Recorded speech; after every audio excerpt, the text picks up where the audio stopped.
একটি ফার্মে এক পরিশ্রমী ঘোড়া থাকতো।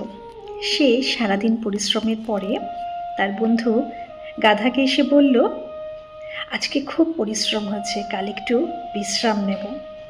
এই একটাই কথা। গাধা গিয়ে গরুকে জানালো, ঘোড়া আর এখানে থাকতে চায় না। গরু গিয়ে ছাগলকে বলল, ঘোড়া না এখানে আর থাকতে চাইছে না, সে জঙ্গলে চলে যাবে ঠিক করেছে। আর ছাগল গিয়ে রাজহাঁসকে জানালো, ঘোড়া কিন্তু বিদ্রোহ করবে।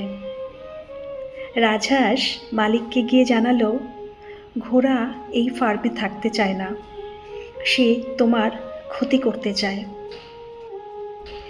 মালিক রাগে অন্ধ হয়ে সেই রাতেই ঘোড়াকে কঠিন শাস্তি দিল, যা ঘোড়া কখনো ভাবেইনি। ঘোড়া একটাই কথা বলেছিল, আর বাকিরা সেই কথাটাকে নিজেদের মতো সাজিয়ে একটা পাহাড় বানিয়ে ফেলল। তাহলে এই গল্প থেকে আমরা কি শিক্ষা পাই?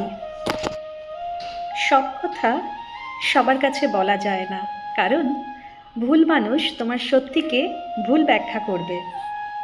কিছু মানুষ শোনে না, শুধু উত্তর দেওয়ার জন্য অপেক্ষা করে।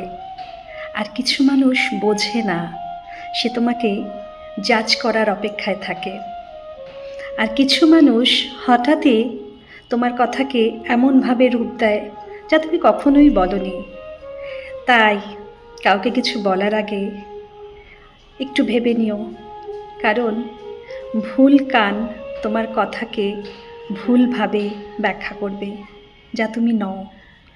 খুব ভালো থাকবেন, আর গল্পটা ভালো লাগলে অবশ্যই শেয়ার করবেন, কমেন্ট করবেন। ধন্যবাদ।